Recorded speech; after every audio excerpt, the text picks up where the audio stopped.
Pretpostavljam da smo se svi skupili, da možemo da krenemo sa radom. Zadovoljstvo mi je što mogu da pozovem gospodina Andrewa McCoshana da nam predstavi sa stanovišta stručnjaka, istraživača i analitičara obrazovnih politika u sferi obrazovanja odraslih, zašto je saradnja važna u oblasti učenja odraslih.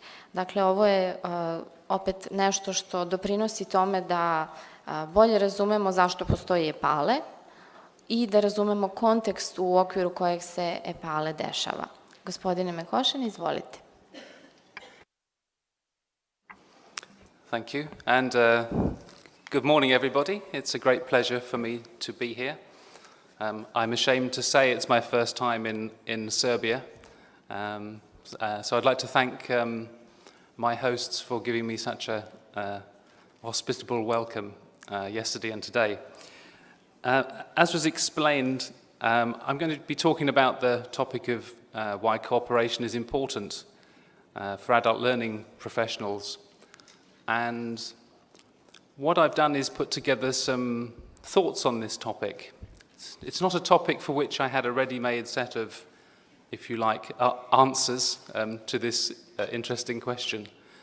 But I've been working in the field of cooperation and partnerships in education and training as a whole, in lifelong learning, for quite a long time now, since the end of the 1980s.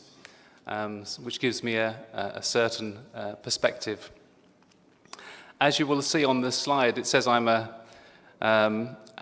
it says in your notes that I'm a director of a small research and consulting company, but I'm also an EPALE thematic coordinator. There are 4 of us who work centrally on the platform with the job of coordinating content and also writing content. And as you'll see in my presentation, I make some references to blogs of my own and blogs of colleagues. I'm also a senior research associate at the Educational Disadvantage Centre at Dublin City University. So I like to try and balance my sort of practical consultancy work with a grounding in research. Quite a few of my slides contain a large amount of text. I'm not very keen on that in slides, but I've done it because I hope it's informative and also to provide you with source material and references and some web links, which I think might be useful if some of you want to look at some of the documents I'm referencing afterwards. It also gives me the opportunity to take some examples from key studies that have been carried out for the European Commission. I've been involved in some of those, not all of them, but some of those that I'll reference. So a good starting point is always to ask how we got here. And it's just worth reflecting that EPALE sits in the context of a thread of policy documents at European level going back to at least 2001, which was when Making a European Area of Lifelong Learning a Reality was published. Through this thread of policy, EU thinking in adult learning has become more concrete and focused over the years through the Adult Learning Action Plan and also through Education and Training 2020 and related to that Europe 2020, and then the renewed European Agenda for Adult Learning in 2011. And the last thing on here is the renewed Education and Training 2020, which I'll say more about in a moment. Alongside this, we've have some antecedents in terms of money and programs available at European level. So Erasmus Plus sits in the context of the lifelong learning program, and before that, of course, the Grundtvig program. Both of those programs did so much to help adult learning to develop in EU member states. So let's look in a bit more detail at how this thread of policy, what it's had to say about cooperation in adult learning. This is one of the things prior to preparing this talk that I hadn't actually looked at before, and it's quite interesting to see how it features. In the Education and Training 2020 priority areas, 2012 to 14, partnerships appears under the heading of making lifelong learning a reality, and particularly in relation to national lifelong learning strategies that were then being developed. Around the same time, the renewed agenda for adult learning talks about partnerships in the context of quality and efficiency. So actually there's been quite a varied reference to cooperation in the policy documents at European level, sometimes in quite specific ways and used in different contexts. But it also leaves a lot open for people like yourselves in terms of how you make a reality of these types of policy references. The renewed adult learning agenda also makes reference to partnerships and cooperation at regional and local levels. So in a way, you can see that cooperation has this, is referred to both strategically and at a local level in terms of, at an operational level, if you like. Moving on, in terms of our chronology, Rethinking Education, which came out in 2012, says quite a lot about partnerships compared to these other documents, but in the context specifically of the development of skills and related to an economic agenda. But it mentions the need for public-private partnerships in the context as a source of education funding, but also for mutual learning and to develop policies jointly between all relevant stakeholders, and importantly in terms of implementation. So we're seeing here the way in which cooperation runs through these policy threads, and I think most recently the joint report on Education and Training 2020 talked about the role of cooperation in permeability between different tracks in education and training, and also in the context of open and innovative education and training, thinking here about the use of digital technologies. So that's the policy thread. I guess the next question is there any research that shows how important cooperation is?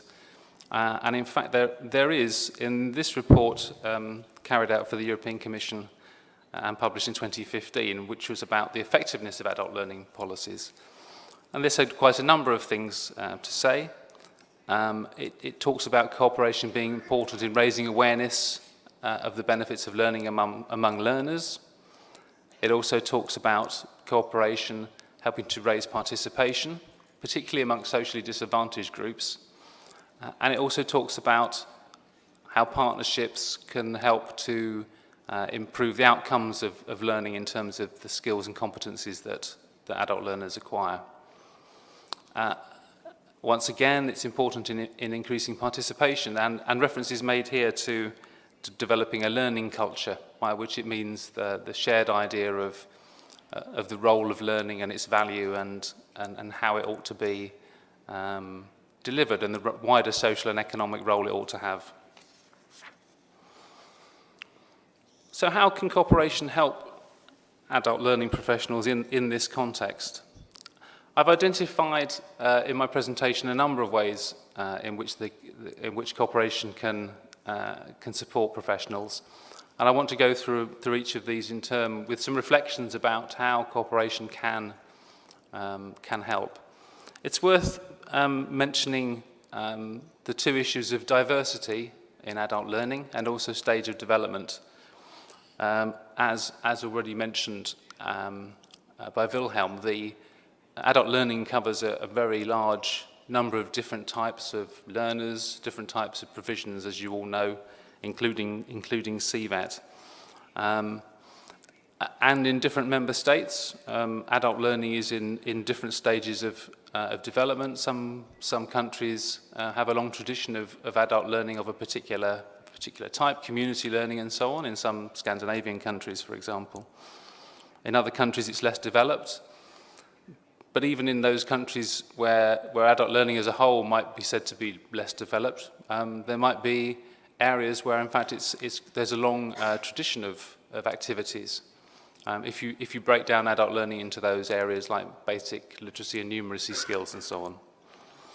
So I think those things taken together means that actually cooperation has great potential to help professionals. Let's turn to the first of those, which is cooperation to increase access and participation.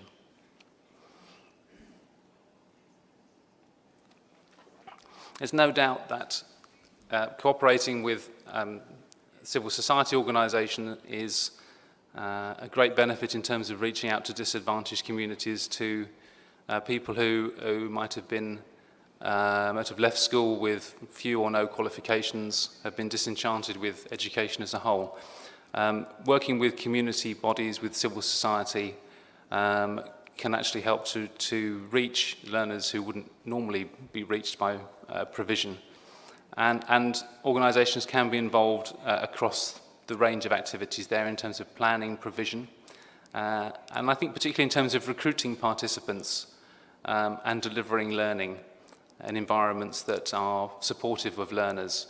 Community groups, by definition, know the places where people who might not engage in learning live, and they have the knowledge and the wherewithal to access them and bring them into learning.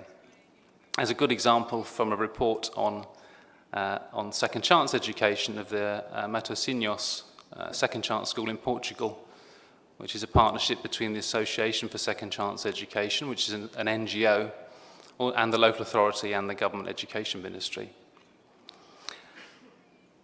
We also need to consider the role that work-based learning can play in adult learning provision. It's having learning provision that's related to the world of work can be a great incentive for people. And there are advantages from cooperating with employers in terms of understanding their needs, their recruitment needs, what the skills they're looking for in people, and actually developing localized delivery that helps people from disadvantaged communities or the adult learning population in general to ultimately find employment via the route of adult learning provision.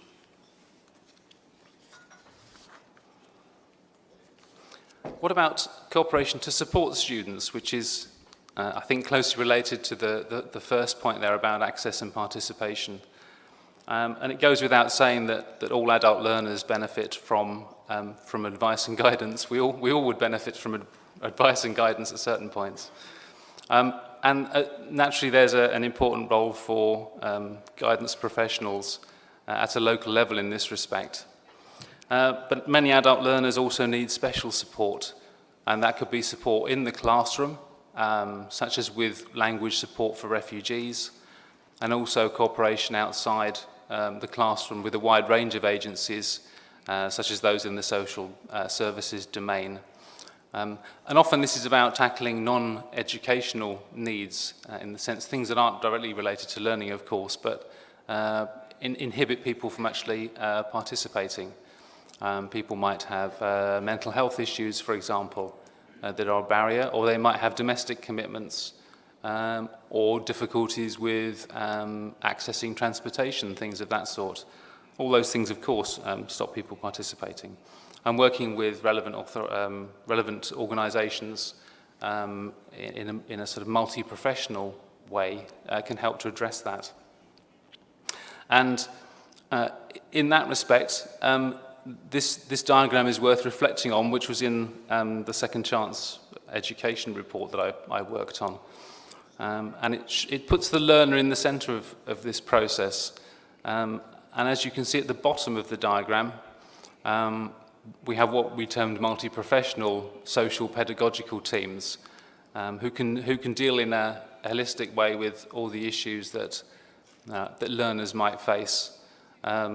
So we have in here subject specialists, the teachers, of course, but also the guidance workers, people with backgrounds in psychology who can do counselling, but also employers and people who, for example, might be able to act as mentors. And these teams really underpin this entire process that could surround the learner, that also takes in, on the left, the whole school policies, and on the right, the local learning infrastructure. And it opens up pathways for learners, whether they be into further education and training or into employment. Moving on, there's also scope for cooperation to help with what I've termed innovation processes, partly because this term was referred to in this way in EU policy. But I've included under this category working to develop professional development opportunities for adult learning professionals. And this can be working with other educators through local networks, for example, to share experiences on maybe how to address the needs of particular groups of learners. But it can also involve working with employers or, for example, setting up systems whereby it's possible to spend some time in a workplace with an employer to understand more their needs, for example. And there's an interesting example from Hungary, the Debanto program, which allocated professional mentors to work continuously with teachers. And it also developed the idea of edu-coaches, which aren't like buses to take people to education, but they're coaches in education to support head teachers during the pilot phase of the program. And teachers were also encouraged to work in multidisciplinary teams for at least 40% of their total teaching time. So that's one aspect of innovation, if you like, in terms of supporting professional development. And the other aspect is in the area of digital learning and open educational resources. And I know you're going to hear more about that aspect in some depth from people who are much more expert in that field than me. You're going to hear about that this afternoon. But just to say at this point that there is much to be gained from working with suppliers and open source communities to get access to digital applications and then to use them effectively. And I worked with an interesting example in Salford, in the northwest of England, where the university has been involved in community engagement activities with local people for a long time. And this is people who have dropped out of education at some point and want to actually get back into learning. And they've been working on using mobile phones and putting apps on mobile phones that actually help people to assess their skills and competencies in the community. And they're linking these to digital badges, which is a means of having these competencies validated. So they envisage a kind of a hierarchy where people can start to have their competencies validated by their friends and family, and then by employers and so on. And that basis is to get them used to identifying their competencies in the first place. This is often a problem, of course, with adult learners, to issues of confidence around actually identifying what skills they have. It helps to do that, and it helps to get them to get used to the process that someone can assess their competencies. It's a little bit like I don't know if you use LinkedIn, but it's a little bit like the endorsements process on there. So you can get endorsements via this phone app, and the advantage of the app is it's part of everyone's lives in that sense. So it's there and available all the time. And that's a partnership between the university, the Workers' Educational Association, and other actors locally in Salford to develop that and implement it. It's worth saying that the app part is the technical part, obviously, but a lot of consideration goes into the actual assessment process itself. They're both equally important in the process. I should say, of course, that innovation is also linked to opportunities to work together internationally, like on Erasmus+, and I'll say something in a moment about cooperation in that international domain. But before then, there is the important issue of cooperation for permeability, and we've heard already about the Upskilling Pathways initiative being taken by the European Commission. Generally speaking, having progression routes is an important incentive for learners, and that can be into employment or further education. We have structural arrangements already being put in place across Europe through national qualifications frameworks, so that they're a sort of necessary prerequisite, if you like. But my own view is that to make a reality of pathways in general and upskilling pathways, you need some design at local level and cooperation between adult learning professionals, guidance services, higher education and employers to make a reality of pathways. It's fine having the structure, but someone needs to work out what learners are going to do, when they're going to do it, and where it actually leads. And I think there's an important role there for people at local level. I mentioned I'd say something about international mobility, and we've heard, as I said already, about Erazmus+, opportunity to learn from other adult education. There are also opportunities for placements for adults in other countries.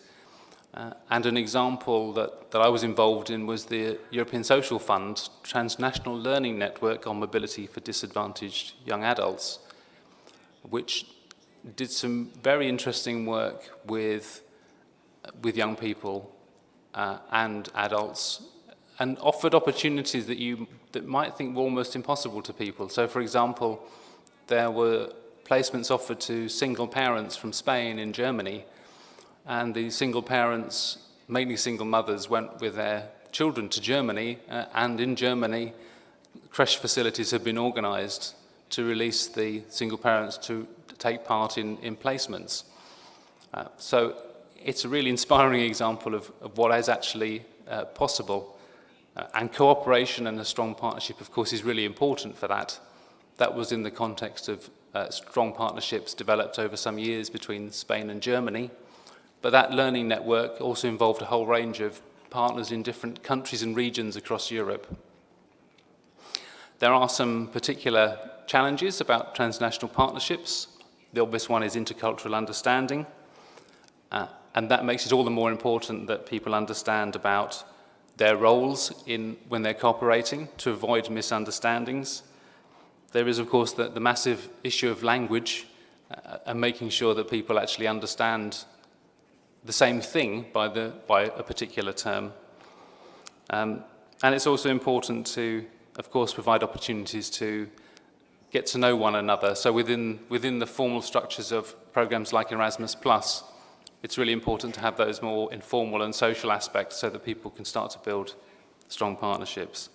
And if you do want to read a little bit more about that, I wrote a blog about it on EPALE. It's always nice to have the opportunity to point somebody to direct people directly to something on EPALE, but you can reference that. I'm sure these slides will all be available somewhere afterwards, yeah. Finally, we come to cooperation in the back office, which sounds really boring, but is actually really important. And for these reasons, I've seen this in terms of pooling of resources, which can be at all levels, from the place of learning outwards.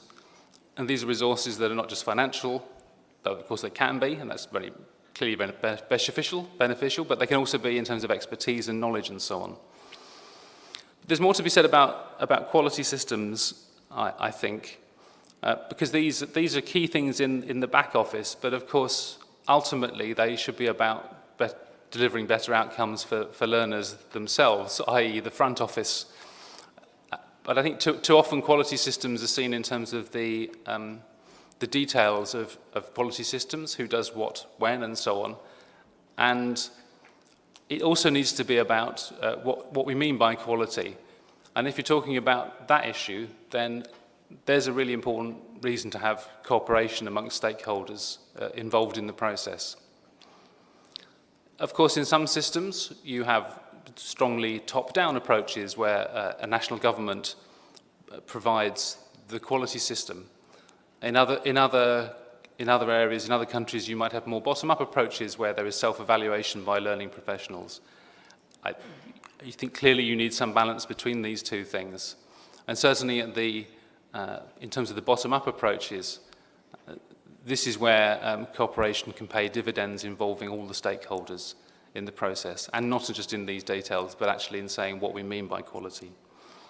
There is actually a blog on EPALE written by one of my colleagues, Simon Brook, who's one of the thematic coordinators, which makes exactly this point. So to sum up, cooperation in the back office, 2. It's so boring, I made 2 slides out of it. In terms of cooperation between organisations, there's a very interesting example in Ireland by ONCTAS, which is the National Adult Learning Association, which developed quality labels. These are voluntary labels, so they have no kind of legal basis, no status. But they developed them in cooperation with 7 women's community education groups. And it provides this women's community education quality assurance framework, which is very interesting if you want to have a look at it. It's also worth mentioning that partnerships can be seen as a component of quality as well. And there's 2 examples here in Wales. The inspection framework includes strategic partnerships, joint planning, resourcing and quality assurance under indicator 3. And Malta is developing indicators around quality, and there's one on the involvement of social partners in the development of courses and programs, for example. So to sum up, cooperation helps professionals to get access to knowledge, expertise, to learners and to resources. It involves informality as well as formality, and it involves a widest range of stakeholders that are relevant. But it also needs a particular set of knowledge, skills and competencies. I couldn't get out of here without talking about knowledge, skills and competencies. And I had some initial thoughts about what these might potentially be for cooperation. So these are not in a report, these are from my head, and they're initial thoughts. But I think it's something it's almost like a starting point if we were to talk about this issue. What might we identify? In terms of knowledge, we need to have knowledge about what we want from cooperation.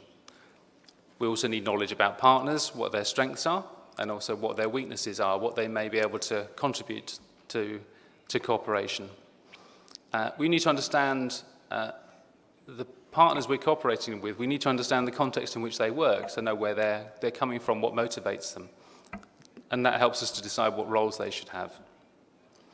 In terms of skills, we need to have clear objectives. We need to match the skills of partners to the tasks. There are things one might expect, like team working, negotiation, and project management that is participatory rather than top-down.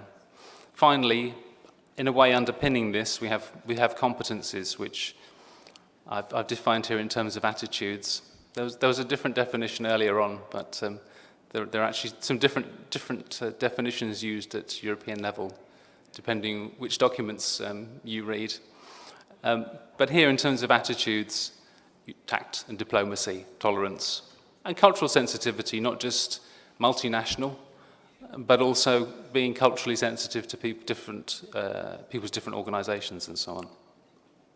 So that's my starting point, if you like, a brainstorm on knowledge, skills and competencies. Finally, if we go back to where we started with, which is EU policy,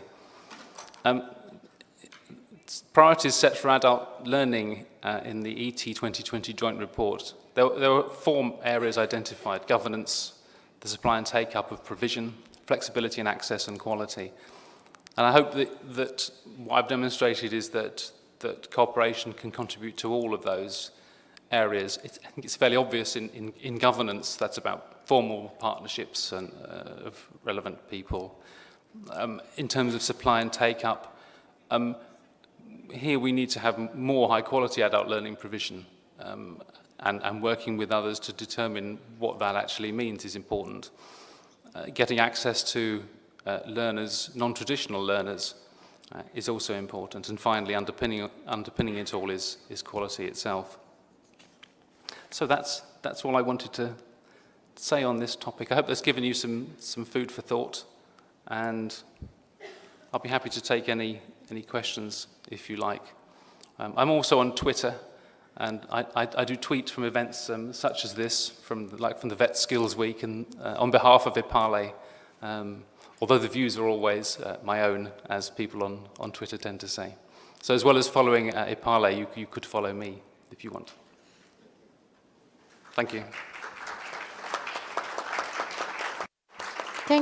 Thank you really. Hvala gospodine McCoshan za ovaj pregled neke teoretske osnove, a i za dosta primera koje ste u svojoj prezentaciji spomenuli, koje će, nadam se, svima vama koristiti kad se uhvatite u koštac sa nekim od projekata ili poželite da pročitate nešto sa EPALE platforme što je povezano sa ovim. Mi možemo da odvojimo i malo vremena za pitanja. Odmah, sada, ako postoji neko pitanje za gospodina McCoshana, molim vas da se javite odmah.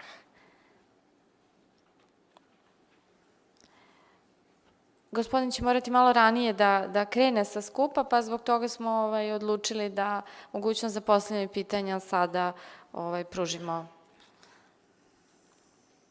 odmah.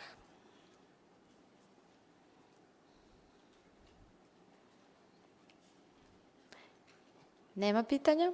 Prezentacija će biti na našem sajtu uskoro. Pored svih delova Erazmus Plus programa za koje imamo predeljene delove sajta, bit će naravno i za EPALE mrežu i sve ovo što ste videli, i ako poželite ponovo da pročitate, moći ćete putem linka za naš sajt. Hvala još jednom. Idemo dalje. Jutro smo u uvodnom izlaganju gospodina Vukovića čuli nešto o New Skills Agenda ili planu za nove veštine. Sada bih pozvala gospodina Marka Bankovića, moj kolegu iz Fondacije Tempus, koji inače i osoba koja koordinira rad Euroguidance centra u Srbiji, velike mreže za karijerno vođenje i savetovanje, takođe jedne od mreža koja je obuhvaćena Erazmus Plus programom i za koju je naša organizacija, da kažemo, kontakt, služba podrške i sve ostalo. Marko će reći nešto više o New Skills Agenda, jer je i nedavno bio na jednom skupu na kome se o tome pričalo. Izvoli.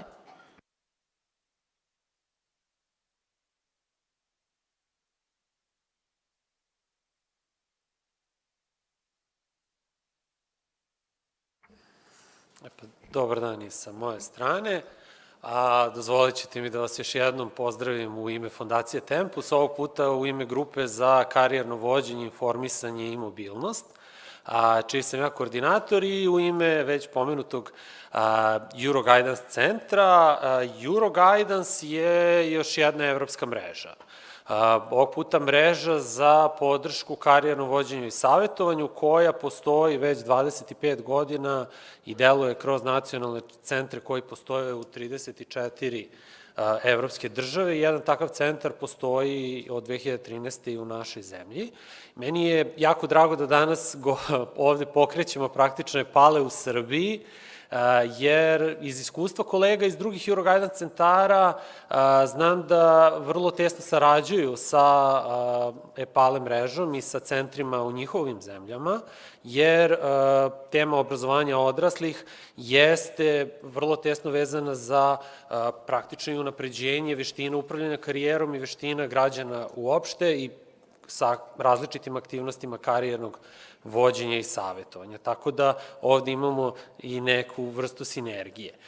Tema današnjeg mog izlaganja će biti nova evropska agenda veština ili New Skills Agenda, da ostavimo to u originalu, i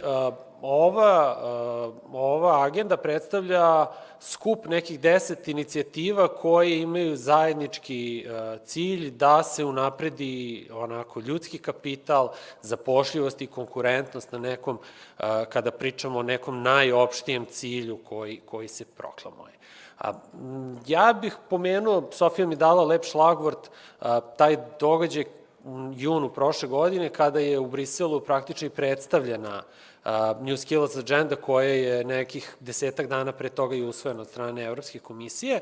I tamo na tom događaju ovog tipa, samo možda malo, ne možda, nego već veći, na kome su govorili i evropski komesari i ministri prosvete različitih zemalja, različiti eksperti, mogli smo čuti neke različite komentare, poput toga da su veštine transverzalno pitanje koje dotiče svakog građanina. Znači da o tome moramo govoriti ne kroz jedan sektor, već na jedan transverzalan način. Neki komentari su meni bili jako interesantni, jer kažu moramo govoriti o prilagodljivosti kompanija u ekonomskim uslovima, ali i prilagodljivosti svakog od građanina koji se nalazi u toj situaciji i koji praktično traži posao, usavršava se i tako dalje. I jedna sentenca koja, mislim da je malteški ministar prosvete tada rekao, da treba da dodamo, da ubrizgamo, kako je on rekao, još malo realnosti možda u naše obrazovanje nekada i da tu imamo i onu reč zapošljivost koja nije definitivno ružna reč u kontekstu obrazovanja, već nešto što je jako bitno. I svi ovi komentari, navodim ih, jer oni svi praktično govore o tome zašto je ova agenda i postavljena na taj način. Sa jedne strane u Evropi imamo određeni i ne tako mali broj građana koji nemaju određene veštine ili nisu dovoljno kvalifikovani. Čuli smo već neke od tih podataka, videli ste već neke od grafikona, ali recimo podatak da nekih 40% građana Evropske unije nema digitalne kompetencije na onom nivou na koje su potrebne za obavljanje određenih poslova, praktično i koji su potrebni na tržištu rada, praktično dosta govori. Sa druge strane imamo poslodavci, to smo takođe videli u prethodnoj današnjoj prezentaciji, koji kažu da nekih 40% njih ima problem da pronađe zaposlene koji imaju onaj set veština koji je potreban njima.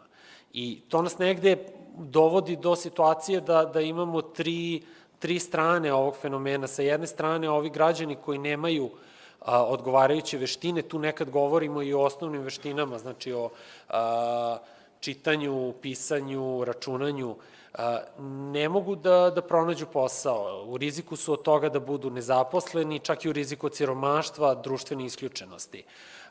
Kompanije, sa druge strane, imaju problem i u riziku su da ne mogu da se razvijaju brzinom koje je potrebno da bi bili konkurentni na svetskom tržištu i da inoviraju, što je u današnjem ekonomskom trenutku jako bitna stvar, ali sa treće strane imamo i značajan broj posebno mladih, visokoobrazovnih ljudi koji nisu na pozicijama, nisu na radnim mestima koji odgovaraju njihovim potencijalima, koji odgovaraju njihovim kvalifikacijama i koji odgovaraju nekim njihovim željama.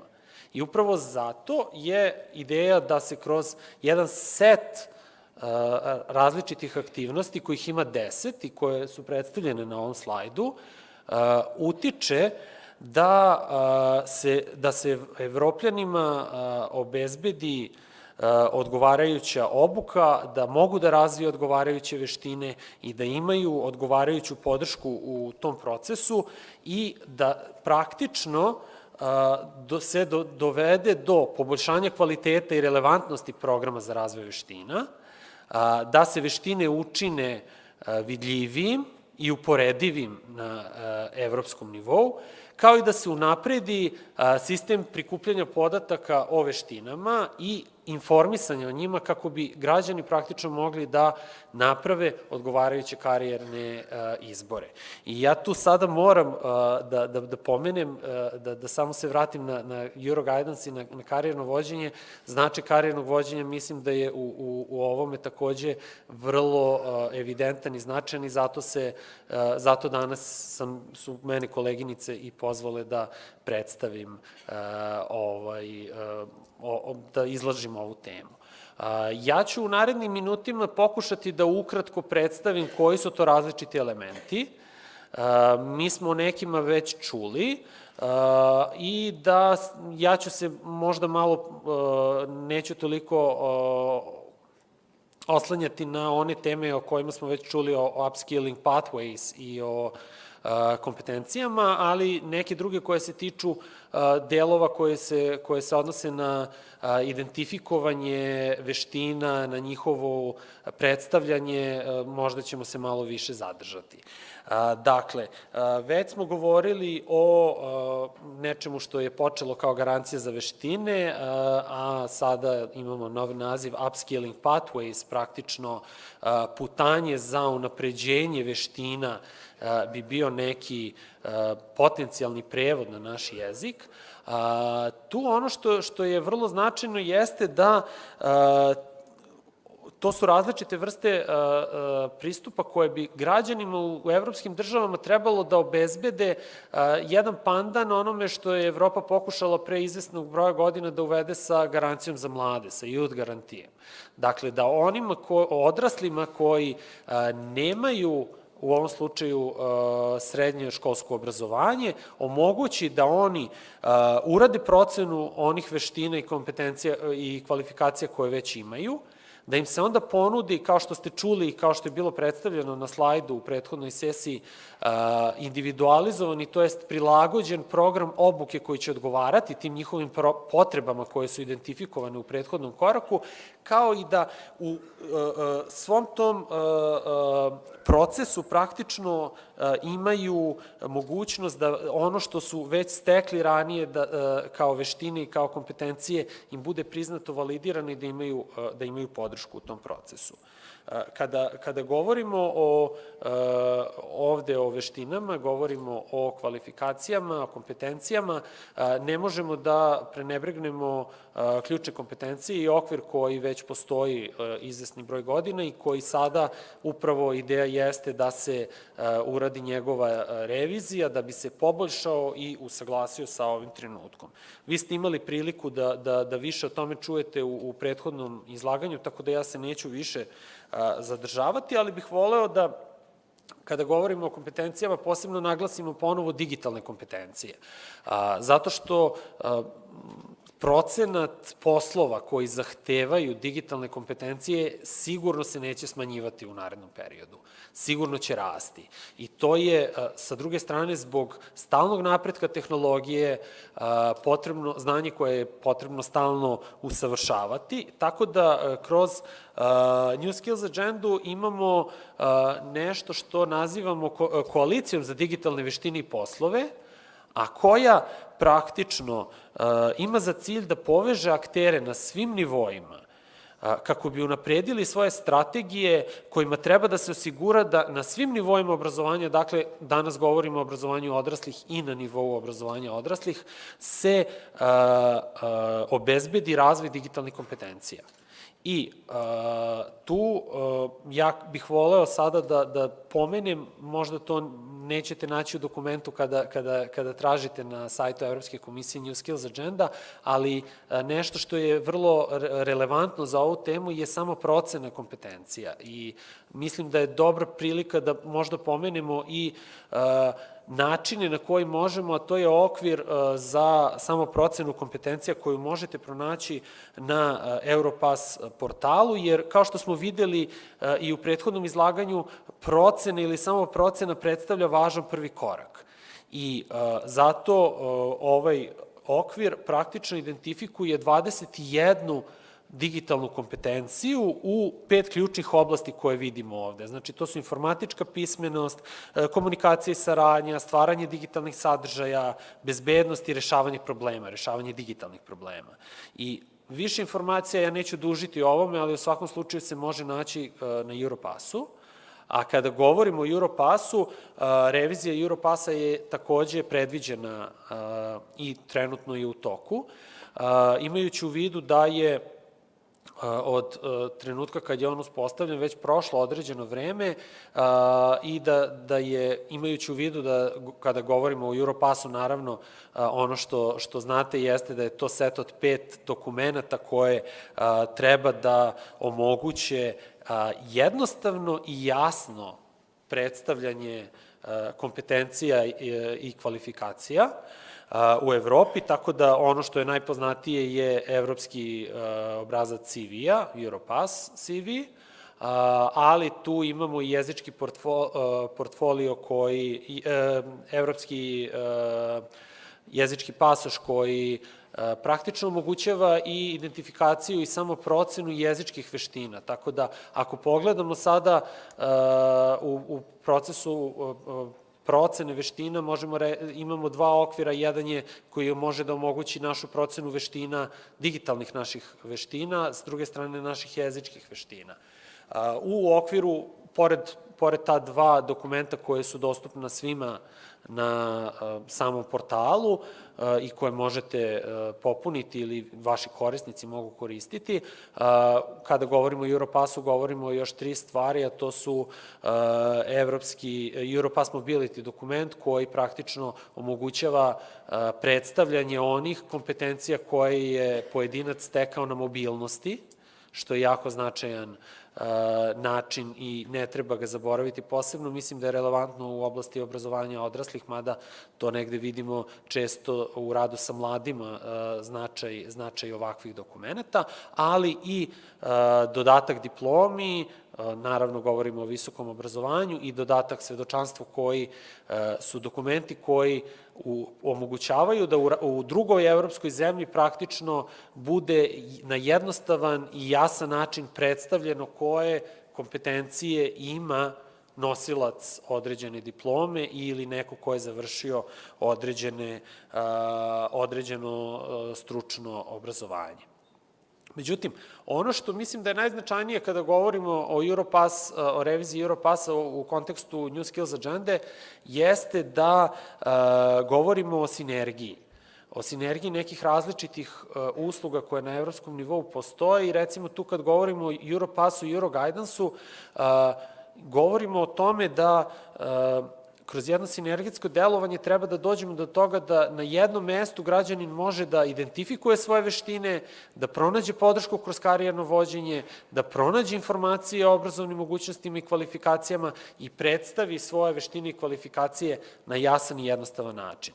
O čemu govorimo? Govorimo o tome da u neke različite portale, neke različite usluge koje postoje praktično građanima budu na jednostavniji način dostupni. To je jedna od mera koje se predlažu revizijom Europass dokumenta koja je trenutno u toku i koja se nadam da će na taj način doprineti da imamo kvalitativno poboljšane usluge i neku ponudu posebno u digitalnoj sferi, jer jedna od ključnih stvari zbog koje se Europass unapređuje jeste da bi omogućio veću fleksibilnost, da možda neku novu vrstu dokumenta, online portfolija, dodavanje nekih bedževa, primere za takve neke inicijative smo čuli na lokalnom nivou, kao i da se portali, recimo portal o obrazovnim mogućnostima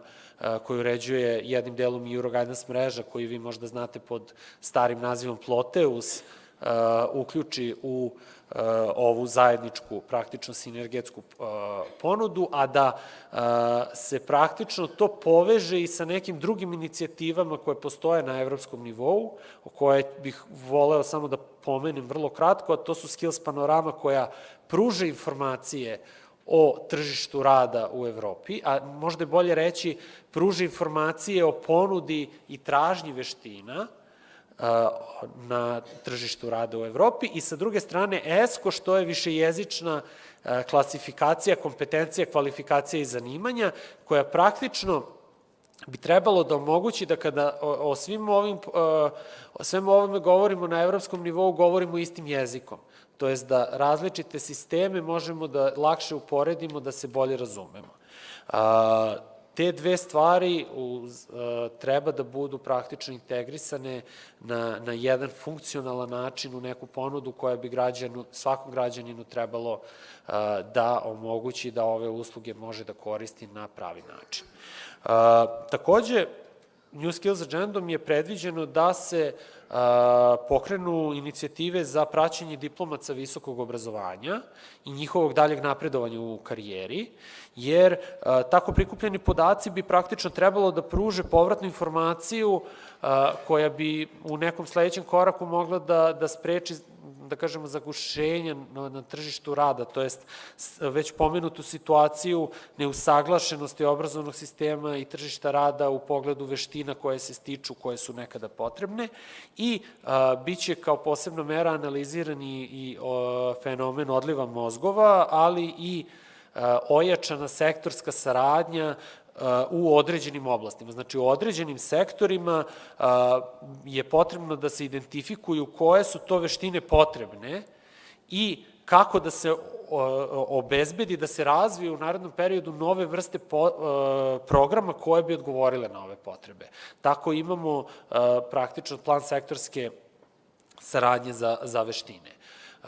Imajući u vidu aktuelnost migratske krize, u New Skills Agendu je naravno uvršćen i set aktivnosti koji ima za cilj da se razvije okvir za lakše identifikovanje veština migranata u cilju njihovog lakšeg uključivanja na evropsko tržište rada, posebno imajući u vidu različitost obrazovnih i ekonomskih sistema iz kojih oni dolaze. Na nivou Evrope postoji već pomenuti Evropski okvir kvalifikacija, EQF, koji je praktično odgovor Evrope kako da se među evropskim državama prepoznaju obrazovni nivo i kvalifikacije koje se stiču i tako dalje. I taj okvir je predviđen da se u okviru New Skills Agende dodatno unapredi, ali ove aktivnosti koje se tiču profila veština građana trećih država bi trebalo da praktično otvore to i za one građane koji ne dolaze, to jest nisu svoje kvalifikacije stekli u Evropi. Na kraju, pored toga što veštine treba da se identifikuju, o čemu sam ja možda i previše malo pričao i da o tome dosta na značaju, imajući u vidu da negde kada govorimo o karijernom vođenju, to jeste jako značajno polazište. Značaj veština i sticanje veština treba da bude i prepoznat i treba da bude promovisan. I negde tu govorimo i o promociji, pa možemo reći i stručnog obrazovanja i obuka kao dobrog izbora, dobrog obrazovnog izbora, i upravo u okviru ovog seta aktivnosti je tokom decembra pokrenuta i prva nedelja veština stečenih u stručnom obrazovanju i obuka, za koju ja imam zadovoljstvo da kažem da smo i mi učestvovali organizujući nacionalnu Euroguidance konferenciju, koja je bila jedan od zvaničnih događaja ove inicijative i koja je organizovana tokom ove nedelje.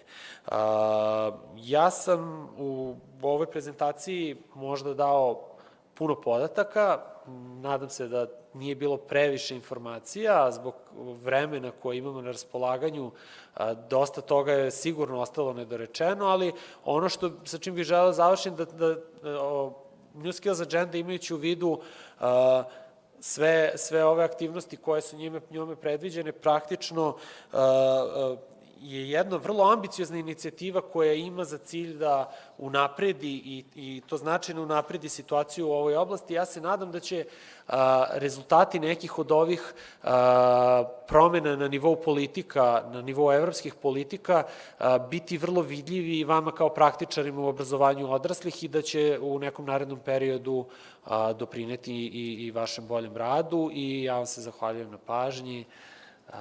Prepustio bih koleginici dalje. Hvala puno, Marko, za ovaj iscrpan izveštaj koji se lepo nastavio na ovo što smo čuli u uvodnom izlaganju gospodina Vukovića. Da, bilo je to podsjećanje na to da kako izgledaju evropske politike u ovoj oblasti, a znajući da smo zemlja kandidat za pridruživanje Evropskoj uniji, sve se ovo itekako tiče i nas. i mnoge od stvari koje se nalaze na novoj evropskoj agendi veština aktuelne su i u nekim našim strateškim dokumentima već, verovatno, ako biste otvorili strategiju za razvoj obrazovanja Srbija do 2020. našli biste mnogo zajedničkih momenta. Markova prezentacija kao jedan svojevrstan rezime toga šta je on čuo tokom boravka u konferenciji takođe će se naći na našem sajtu i za dalje razmatranje i za sva pitanja naravno stojimo na raspolaganju, to jest Marko i kolege iz Euroguidance centra su tu. Zaista veza sa karijernim vođenjem i savjetovanjem nešto što je jako važno i treba imati u vidu i kad se govori o obrazovanju odraslih. A sada bih zamolila koleginicu Ružicu Madžarević, koja je, smem tako da kažem, predstavnik nacionalnog tima za podršku EPALE, prva od koleginica koja će danas govoriti ispred nacionalnog tima koji funkcioniše unutar naše organizacije, da malo bliže objasni šta se sve na EPALE platformi može uraditi, kako izgleda raspored pojedinih delova sajta i tome slično. Izvoli, Ružica. Dobar dan svima.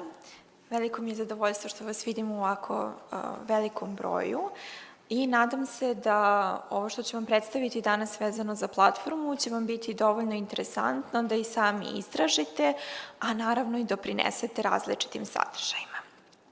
Evo negde moja tema danas jeste kako koristiti platformu i ono što bih prvo želela da naglasim to je da u platforme možete da pristupite, naravno čim ukucate u Google EPALE, izađe vam link i krenete, tu sad ima nekih raznih sadržaja, i nešto što je dakle dostupno svima onima koji negde dođu do platforme sa namerom ili slučajno do nje. A druga stvar jeste ukoliko se registrujete na samoj platformi i postanete registrovani korisnik ili član platforme. Negde smo već danas imali priliku da vidimo kako otprilike izgleda naslovna strana. Dakle, kao što možete da vidite, ova narandžasta traka jeste glavni meni platforme i tu imate nekoliko celina. Sav sadržaj koji postoji na platformi organizuje se otprilike na neka dva načina. Ili u odnosu na to šta je konkretno, dakle koju aktivnost predstavlja, ili u odnosu na temom kojom se bavi. U odnosu na aktivnosti, dakle šta nam negde nudi taj sadržaj u svojoj nekoj strukturi, možemo da naiđemo na vesti. U okviru vesti, dakle to je neko kratko predstavljanje nečega što je neka trenutna novina. Zatim imamo blog postove, nešto je već Andrew pominjao i negde vas je uputio na neka svoja dva blog posta. Dakle, to je neki kratak tekst koji se bavi nekom određenom temom. Zatim imamo biblioteke resursa, to su različiti izvori ili izvori podataka ili istraživanja i tako dalje kojima možete da pristupite. Zatim, postoji prostor za diskusiju između članova, postoji prostor za pretragu partnera i zajednice praksi, o čemu ću vam posebno pričati malo kasnije. I ono što je isto možda meni najdraža odlika jeste kalendar događaja. Dakle, na jednom mestu imate izlistane različite važne događaje u oblasti obrazovanja odraslih i tu vrlo jednostavno možete da pretražite kada, gde se šta dešava. Svaka od ovih aktivnosti je vezana za neku temu. Teme su, kao što smo već videli pre podne, podeljene u okviru 5 tematskih celina. Ono što je posebno važno to je da se do ovih tema došlo u saradnji sa onima kojima je platforma namenjena. Dakle, kroz jedno veliko istraživanje toga čime se sve pojedinci koji koriste platformu ili koji bi voleli da koriste platformu bave i koje su im teme značajne, došlo se do ovih 5 tematskih celina i ovih određenih podtema. Ovo je nešto što će se možda menjati, prilagođavati, nove teme dodavati, ali evo ovo je ono što trenutno imamo i ovo je njihov prikaz na srpskom jeziku, glavni meni je trenutno na engleskom. Dakle, kao što možete da vidite, vrlo su raznovrsne. Imamo temu koja se odnosi na podršku učenicima, na različita nastavna okruženja, temu životnih veština, temu koja se odnosi, koja je možda više namenjena onima koji su uključeni u politike obrazovanja odraslih, kreiranje mogućnosti za projekte i tako dalje, i kao posebna tema kvalitet u oblasti obrazovanja odraslih. U svakoj tematskoj celini, sad ovde možda ne možete dovoljno dobro da vidite, ali kad odete na sajt primetit ćete, dakle kada otvorite svaku od ovih pojedinačnih tematskih celina, imate mogućnost da vidite koje sve vesti jesu vezane za ovu tematsku celinu, koji blog postovi, koji događaji, koji resursi i koje diskusije su u toku. Tako da je negde vrlo pregledno i vrlo lako možete da dođete do onih stvari koje vas primarno zanimaju.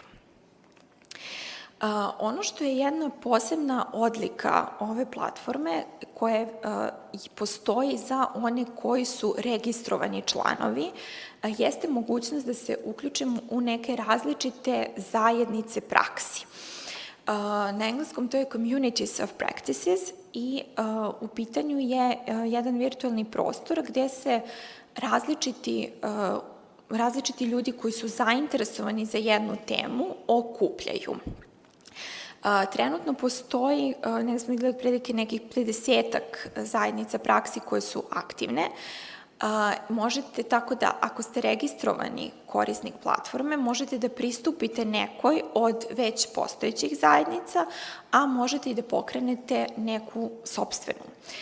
Svaka zajednica ima neku svoju temu i u okviru te teme svi oni koji su članovi razmenjuju svoje ideje, mišljenja, mogu da razmenjuju materijale, da imaju preglede događaja i tako dalje. Dakle, jedan je malo više fokusiran prostor za jednu konkretnu temu.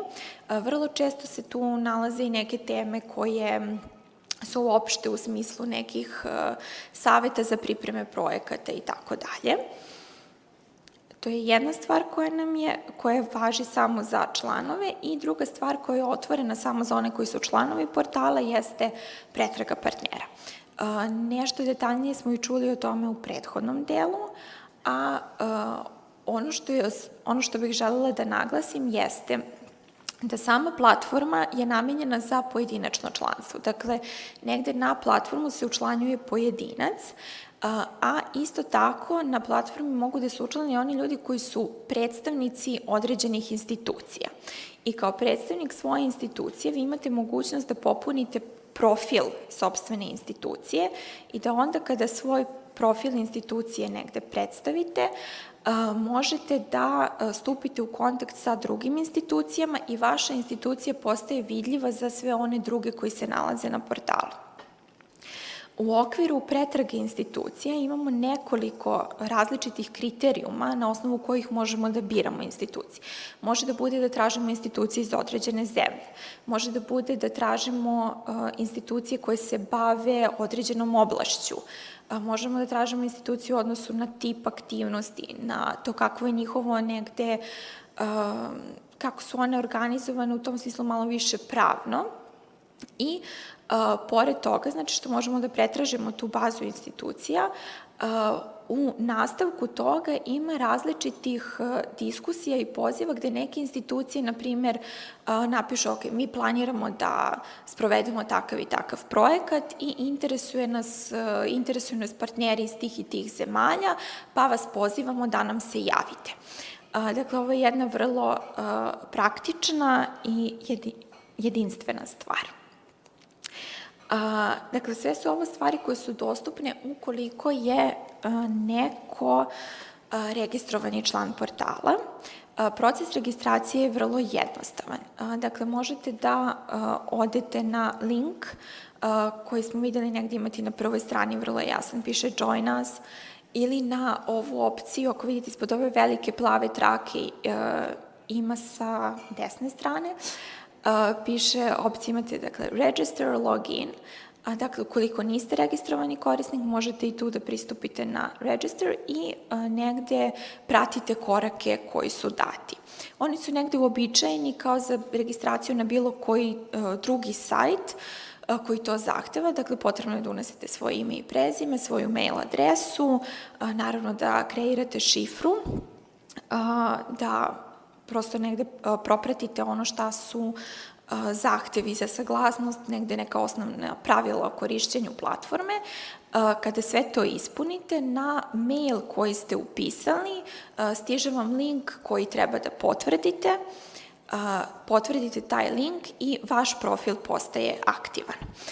Kada otvorite svoj profil, vi onda možete da dodajete različite stvari o vama kako biste sebe predstavili drugim članovima portala. Dakle, možete da dodate u okviru koje organizacije radite, možete da predstavite negde svoju biografiju, možete da, naravno, stavite svoju fotografiju i tako dalje. I od onog trenutka kada postanete registrovani član portala, vi možete isto portalu da doprinesete. Šta to praktično znači? To znači da možete da predstavite svoj rad kroz, na primjer, različite blog postove. Možete da objavite nešto što trenutno radite kroz neku vest. Postoji mogućnosti da kandidujete svoj događaj da uđe u sam kalendar i naravno možete da učestvujete u svim diskusijama koje se odvijaju, a koje naravno nađete negde interesantnim i zanimljivim za vas. Kao jedan deo podrške koju pruža tim jeste negde i praćenje upravo svega toga što se objavljuje, ali o tome ćemo detaljnije negde posle ručka i to su neke stvari o kojima ćete detaljnije biti obavešteni kako se već budu odvijale. Sav sadržaj koji se nalazi na platformi došao je od ljudi koji su aktivni u oblasti. Dakle, korisnici su ti koji kreiraju sadržaj platforme i negde smo videli, imali smo Andrewa kao jednog od predstavnika tematskih koordinatora. Dakle, oni negde pružaju nekog možda podsticaj za objavljivanje različitih sadržaja i negde pregled važnih stvari.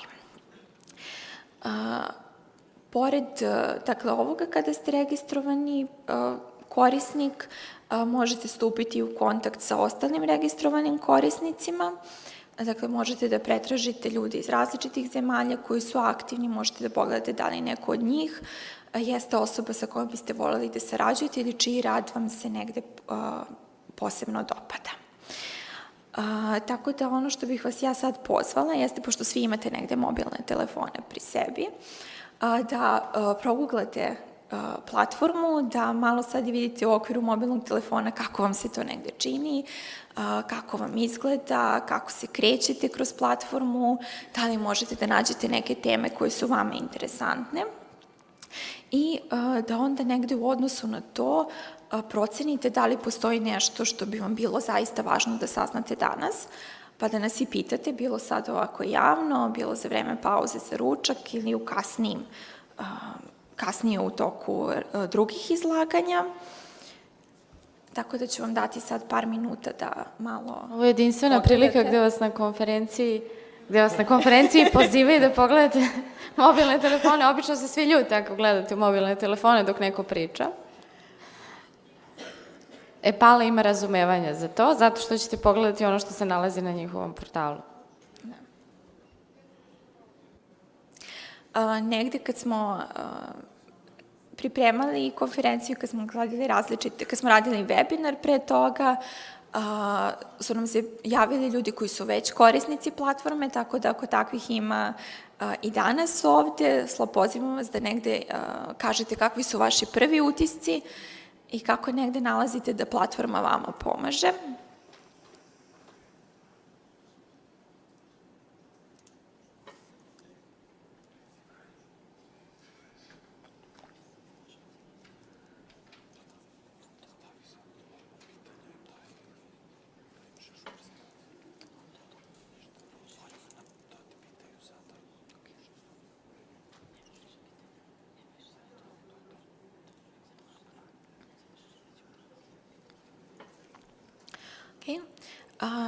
Je li ima možda sada nekih pitanja, komentara?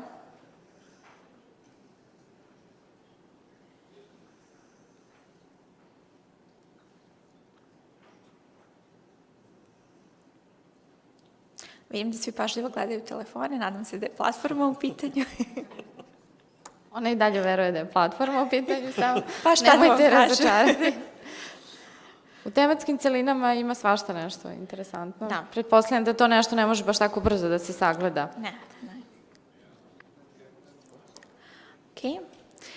Dobro, ukoliko nema trenutno nekih komentara i pitanja vezanih za platformu, ja bih vam se zahvalila na pažnji.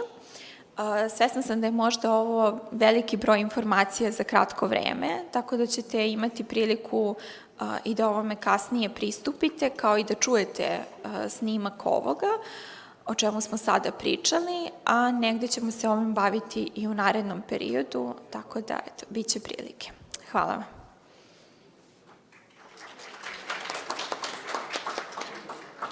Hvala puno, Ružice. Ovo je bila jedna dozirana prezentacija upoznavanja sa tim šta platforma sadrži. Naravno, dosta je sadržaja i resursa koji se na njoj nalaze i prosto je nemoguće to prepričati ukratko, ali nadam se da smo uspeli da vas zainteresujemo. Malo smo ranije završili, ali možda ako imate još neko pitanje za kolegu Marka, možda sada u vezi sa novom agendom veština. Sad je prilika da ih postavite ili kasnije u toku dana, ali imamo i sad vremena. Onda nas ništa više ne deli od ručka, koji će biti poslužen u sali Ivo Andrić, drugi deo. Dakle, to je ovde u komšiluku. Ručak će trajati do 2 sata, pa vas molimo da se onda do 2 sata vratite u salu kako bismo nastavili popodnevni deo rada. Hvala puno za pažnju do sada.